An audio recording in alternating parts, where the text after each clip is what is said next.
T minus 1 minute.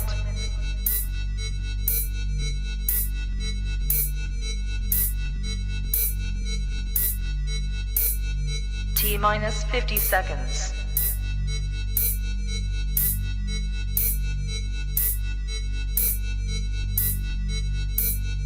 T minus 40 seconds.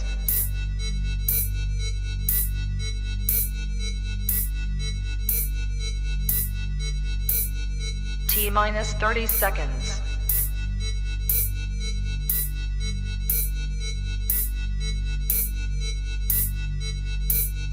T minus 20 seconds.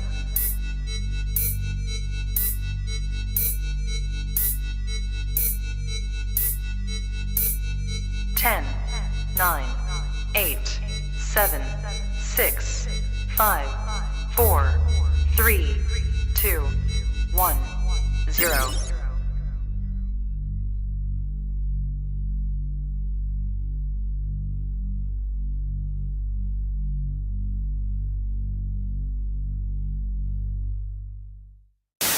It's everyone's friend, it's Tyler. He's your only black friend, so he's your best black friend.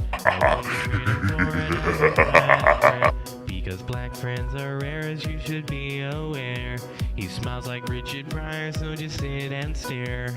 It's everyone's friend, it's Tyler. It's everyone's friend, it's Tyler. It's everyone's friend, it's Tyler. Hey guys, Tyler here. So this live stream is basically about various TikTokers on that particular webpage thinking that the Quran has progressive values.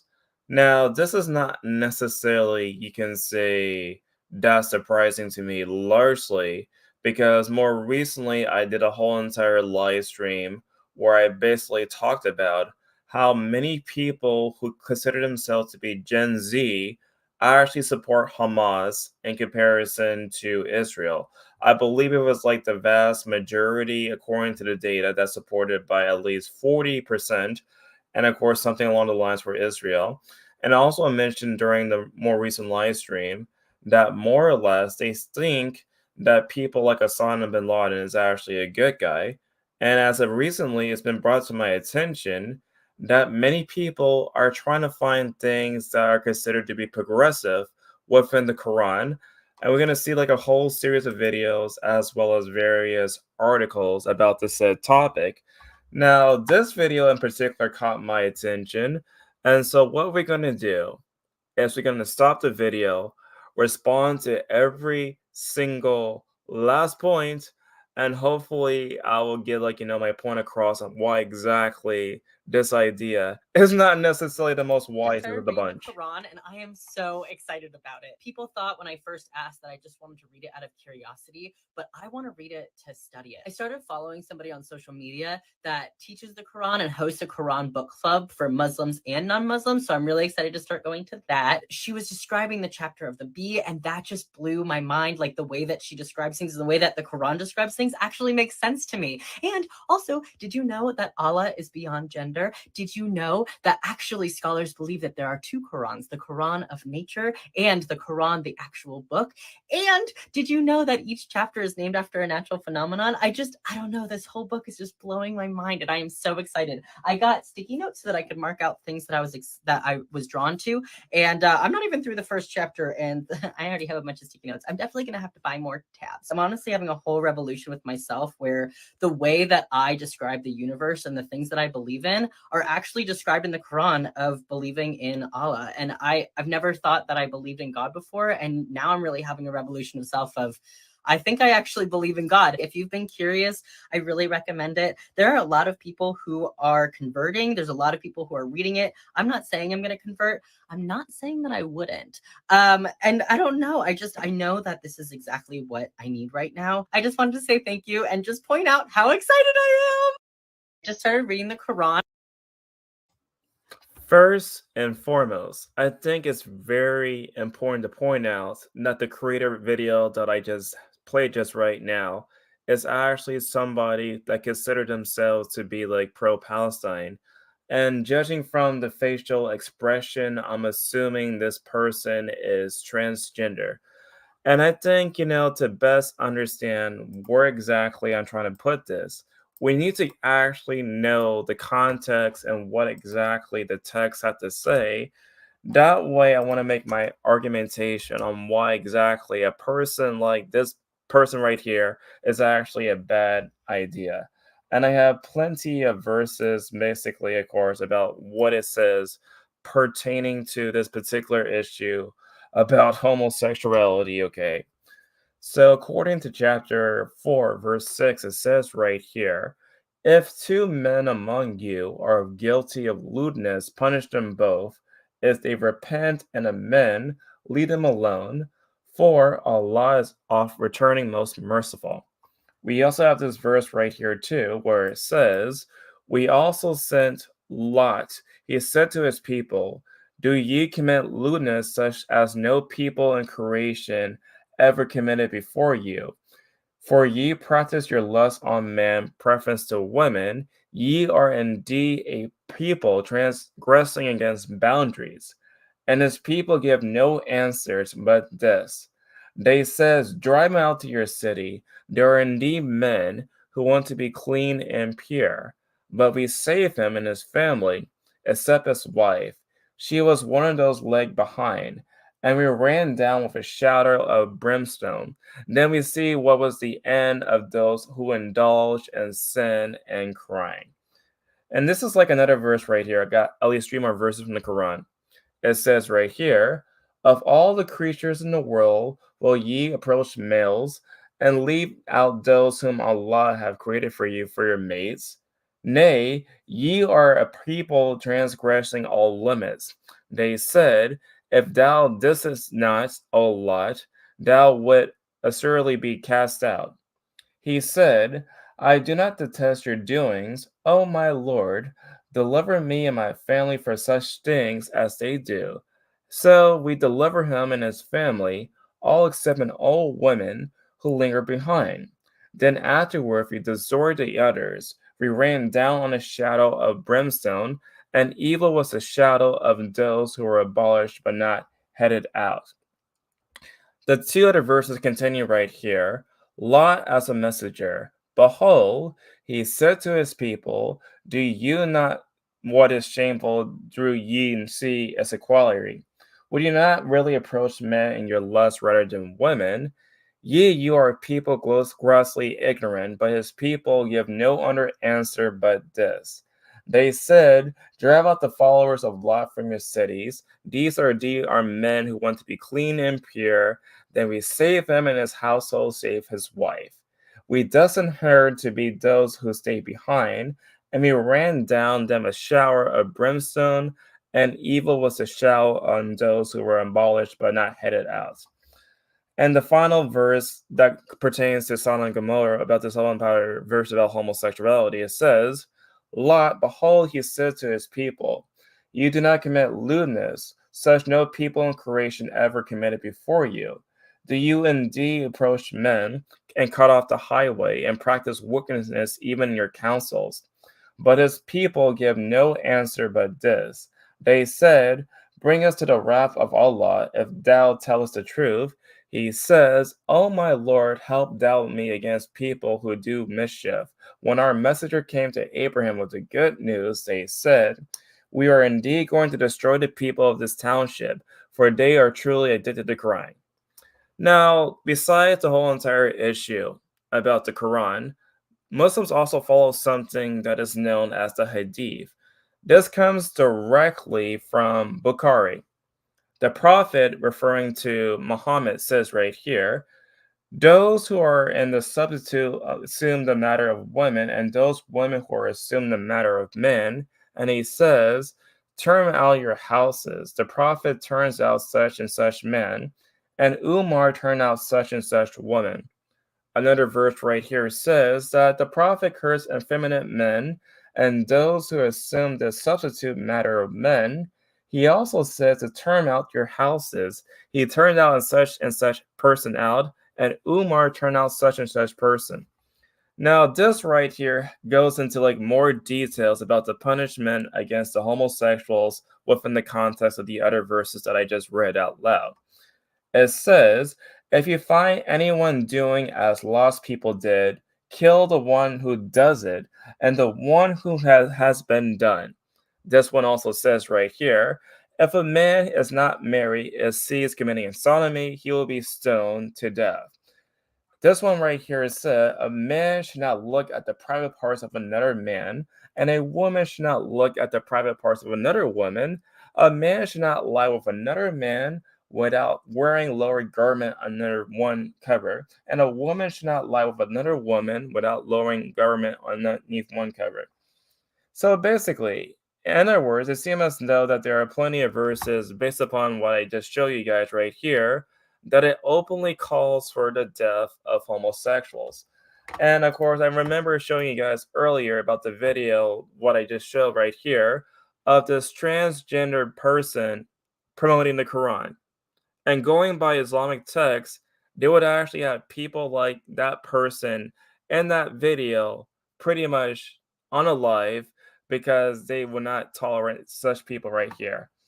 But there's even more videos across the whole entire web where basically people like that person has been actually trying to promote this idea that the Quran is basically all powerful, it is so empowering, and it's so incredibly progressive.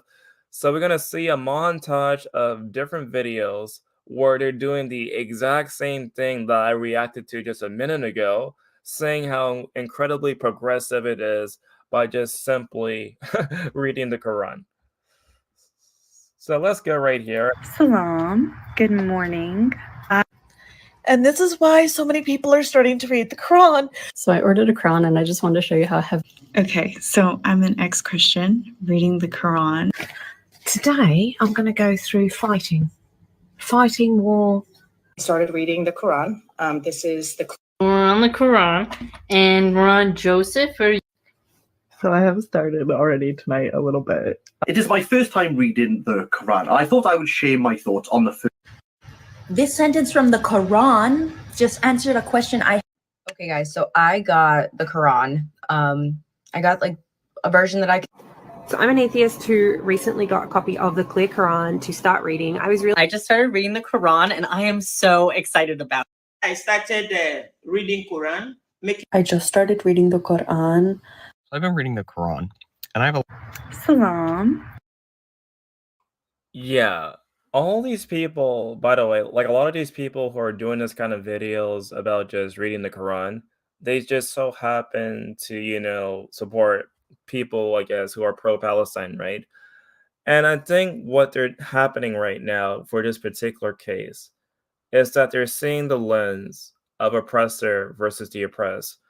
Many people who consider themselves to be pretty much progressive, they see, like some people, not all of them obviously, but there are some people and specifically that see Jews as white people. And because they see Jews as white people, and because they see Palestinians as the brown people, they actually feel justified in defending anything that's actually pertaining to these brown people, despite the fact that there are plenty of Jews from different kind of backgrounds. They still think that they're oppressive for the mere virtue of being white in their eyes. So this comment right here comes directly from it comes directly from the Diablo right here. I think that young woke people find the Quran good because they're not inhabited to go deep in their investigations. I tend to agree with this comment right here. There's also this article that I just found more recently. It comes directly from The Guardian of all places. So let's go to this article from The Guardian, and then it's like, just see more about what this has to be about. So I'm going to switch the screen. Gonna see. I think I have the screen right here. No, it's not right there. Gonna switch it right here. So here's the screen right here. Young Americans are picking up the Quran to understand the resilience of Muslim Palestinians. The readers find themes that align with their values as they seek to grow empathy for a religion long vilified in the world. Oh my goodness. So let's continue on, okay? Megan B. Rice loves reading. She started a romance novel club on the instant messaging platform Discord and posts book reviews on TikTok. Last month, Rice, who is 34 and lives in Chicago, used her social media accounts to speak out against the humanitarian crisis in Gaza. I wanted to talk about the faith of the Palestinian people, how it's so strong and they still find room to make it a priority to thank God, even when they have everything taken away from them, she said in the interview. Some Muslim followers suggest that she might be interested in reading the Quran, Islam's central religious text, for more context on the faith. So Rice, who did not grow up religious, organized a world religion book club on Discord where people of all backgrounds could study the Quran alongside with her. The more Rice read, the more the text contains aligns with her own core belief system. Okay. She found the Quran to be anti-consumerist, anti-oppressive, and, and feminist. Oh my god. Within a month, Rice took the Shahada, Islam official profession of the faith, brought hijabs to wear, and became a Oh my goodness. How could people be this? Oh my god. Okay, let's look at the lines again. She said it's anti-consumerist, it's anti-oppressive, and it's pro-feminist. How has she not read the whole entire chapter that's basically called Woman? And that whole entire chapter within the Quran, it basically says that women need to get beaten by their husband. How is that pro-feminist? Tell me that, like, getting beat by your husband, does the most feminist thing ever possible? Or what about the whole entire issue about Aisha? According to the text that we know outside the Quran, for example, the Hadith, right? Basically, it says that Muhammad married her when she was like 6 years old. And then he consummated the marriage when she was 9. So, how is child marriage pro-feminist? Like, tell me that. Also, according to that same chapter for women, it says that a woman's testimony is actually lesser for women in comparison to men. And matter of fact, they need at least 4 different, I think, male guardians for like one testimony, right? So again, I don't understand this sort of backwards logic where you can find something that is pro-feminist in any of these books. I don't understand that. It continues right here. Rice is not alone in wanting to experience the Quran. On TikTok, young people are reading the text to better understand a religion that's been long vilified by Western media and to show solidarity with the many Muslims in Gaza. Underneath the hashtag Quran Book Club, which has a modest 1.9 million views on the app, shows viewers holding up their newly purchased text and reading the verses for the first time. Others are finding free versions online or listening to someone sing the verses while they drive to work. Not all the people reading the Quran are women, but interest overlaps the book talk space, a sub-community where mostly female users gather to discuss books. Let's see, I cannot even pronounce this name. This person is an associate professor at Yale who is working on a book about Islamic scripture and religious tolerance in American culture. She said that this TikTok interest was not entirely unanticipated. After 9/11, the Quran has become an instant bestseller, though at the time, many Americans purchased it to confirm biases that they held about Islam being an inherently violent religion. I mean, it is an inherently violent religion. There's no ands, if, or buts about it. I mean, you have entire verses where it basically calls for a course to attack and to kill the unbelievers. And what do these terrorist groups do nowadays? They go out and attack the unbelievers. So yes, there is like a lot of violence in that particular text, and continue to be aspiring violence to this very day from these terrorist organizations. The difference is that this moment, people are not turning to the Quran to understand the October 7th attack by Hamas. You know what's funny about this? If any of these idiots actually read the charter for Hamas, they openly cited the whole entire verse about the Jews, right? According to the Hadith, one of the Islamic texts, right, it says that if a Jew were to hide beneath a tree, that person must behead that Jew hiding beneath the tree. And Hamas and their charter that was written in the 1980s actually has that quotation verbatim. And it's actually motivated by this sort of ideology. But they're trying to say it's progressive. I don't understand it. Let's continue on. They're turning to the Quran to understand the incredible resilience, faith, moral strength, and character they see in Muslim Palestinians. Let's see. This made like Nefer Nartri Moon, a 35-year-old from Tampa, Florida, pick up her husband's Quran. Moon considered herself to be spiritual, not religious, and described her husband as a non-practicing Muslim.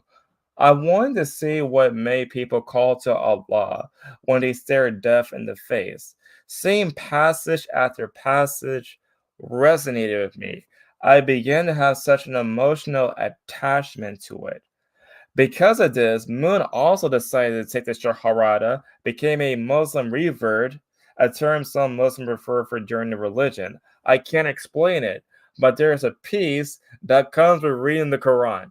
She said, I feel light. I feel like I came back to something that was always there and waiting for me to return. Now, this is an image of this person that I just quoted out loud, where she basically just reverted back to Islam. And it's kind of sad to see Black people, especially Black people, supporting this kind of religion. And the main reason why I'm saying it's actually sad for Black people to support this. Number one, the religion is anti-Black. Muhammad, when he was alive, had Black slaves. He referred to Black slaves as raisin heads. You can check this out online if you guys really wanted to read the whole entire verses about that. But essentially, he referred to Black people as raisin heads. He also had Black slaves and kept them from himself and traded Black slaves for other trades. He also was considered to be white according to the various verses that are within the Hadith, right? Also, take into account that I think during the more the whole entire colonization process for the Arabs, that they basically colonized the northern part of Africa and basically forced that particular religion onto those northern Africans to partake in that religions, and they went out their way to castrate those who were basically the Black slaves. And so there's a long history of anti-Blackness within that faith, but she decides to go back for some strange reason. It just doesn't make sense. Okay. Here's like another example right here. The Quran is full of nature metaphors and encourage you to become an environmentalist. It's not that environmental, to have dead bodies in the ground, but okay. The Quran also has this anti-consumerist attitude, the sense that we're all stewards of the earth who shouldn't establish an explosive relationship with the world or fellow human beings. In the Quran, men and women are equal in the eyes of God. They're not equal in the eyes. They're not equal. They're just simply not equal, men and women. They're not. Men are considered to be higher than men, according to that. Okay. Rice and other TikTok converts say that their interpretations of the text back up their feminist principle.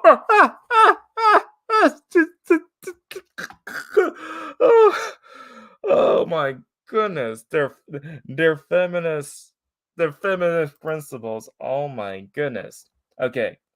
It encourages with scientific explanations of creation, with verse in the Quran covering the Big Bang and other theories. Oh my goodness.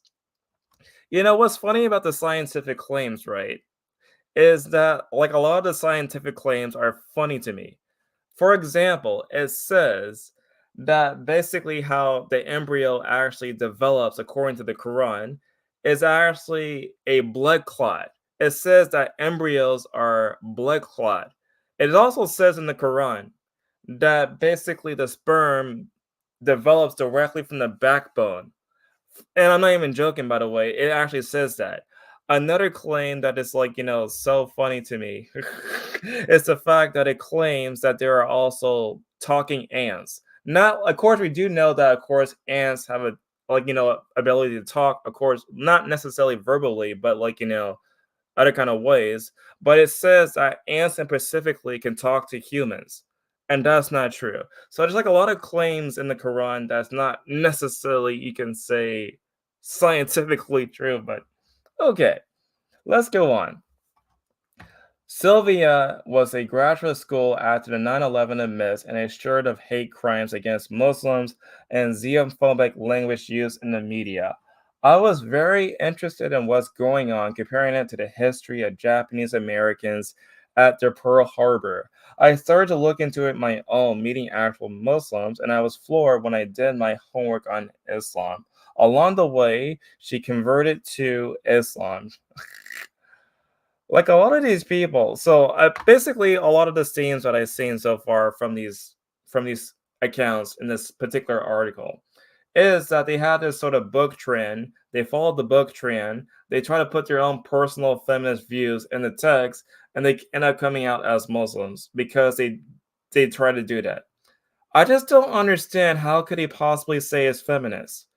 No way in the world could be feminist at all. Like, how can I read the exact same text like they do? See all these kind of verses about how women are lesser than men, and they still say it's feminist. I just don't understand their personal mindset. But so yeah, that's my personal reactions to all of this. I think these people are crazy. We're crazy. We're pretty much screwed. Like, yes, it's okay to learn about different cultures, ideas. But to sit here, read the same book that I have read myself, have my own personal copy, and try to convert to that and say it's progressive. Come on, guys. Wake up. Wake up. But take care, guys. Good night. It's like